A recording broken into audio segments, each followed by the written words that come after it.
ஒரு push பட்டனுக்கும் 2 ground தேவைப்பட்டது friends. Push பட்டனுக்கு ஒன்று, எல்இடிக்கு ஒன்று. ஸோ காமன் கிரவுண்ட்லேருந்து ஒவ்வொரு ஃபீச்சருக்கும் காமன் கிரவுண்ட் எடுத்துன்னு வந்து வச்சிருக்கு. இப்போ ஜிபிஐஓ பின்ஸ்லேருந்து ஒயர் எடுத்துன்னு வந்து புஷ் பட்டனில் வைக்கணும் ஃப்ரெண்ட்ஸ்.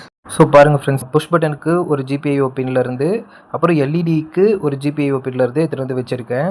ஸோ ஜஸ்ட்டு வந்து ப்ளக் பண்ணியிருக்கேன். இனிமேல் தான் வந்து ரெசிஸ்டர் போட்டு ஒயரிங் கொடுக்கணும். எல்இடிக்கு ரெசிஸ்டர் வேல்யூலாம் போட்டு புஷ் பட்டனுக்கு ஒயரிங் கனெக்ஷன் கொடுத்து ஆன் பண்ணி பார்த்தா புஷ் பட்டன் எல்லாம் கரெக்டாக ஒர்க் ஆகுது ஃப்ரெண்ட்ஸ். ஒவ்வொரு புஷ் பட்டனுக்கும் MP3 ஃபைல் வந்து ப்ளே ஆகுது. ஆனால் எல்இடி பார்த்திங்கன்னா ஒரே ஒரு எல்இடி தான் எரியுது. ரெட் கலர் எல்இடி மட்டும்தான். மீதி எந்த எல்இடியுமே க்ளோ ஆகலை. சரி, காலையில் இருந்து பார்த்துக்கலான்னு எடுத்து வச்சிட்டேன் ஃப்ரெண்ட்ஸ். ஏன்னா இப்போயே மணி 12 ஆகிடுச்சு. ஸோ எடுத்து வச்சுட்டேன். காலையில் கொஞ்சம் சீக்கிரமாகவே எழுந்துட்டேன் ஃப்ரெண்ட்ஸ். ஏன்னா ஓப்பன் பண்ணி டெஸ்ட் பண்ணி பார்க்கலாம் அப்படின்னு சொல்லிட்டு செக் பண்ணி பார்க்கும்போது தான் தெரிஞ்சது எல்இடிக்கு தேவையான வோல்டேஜ் வந்து கிடைக்கல. புஷ் பட்டன் ஆனில் இருந்தும் எல்இடிக்கு கிடைக்கல. ஆனால் க்ளோ ஆகிற எல்இடியை செக் பண்ணோம் அப்படின்னா அதில் வந்து கரெக்டான வோல்டேஜ் வந்து வருது. 3.3 வோல்டேஜ் வரணும், அதில் கரெக்டாக வருது.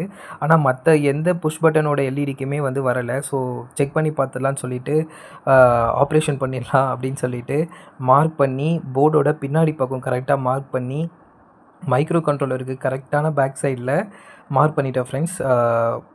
ஆப்ரேஷன் பண்ணிடலான்னு சொல்லிட்டு. ஸோ நம்ம கத்தியை வச்சு ஸ்கேலை வச்சு ஓப்பன் பண்ண ஆரம்பிச்சிட்டேன். ஸோ இது கொஞ்சம் டேஞ்சராக தான். ஏன்னா கொஞ்சம் கீழே அதிகமாக கத்தி பட்டுருச்சுன்னா மைக்ரோ கண்ட்ரோலருக்கு. ஸோ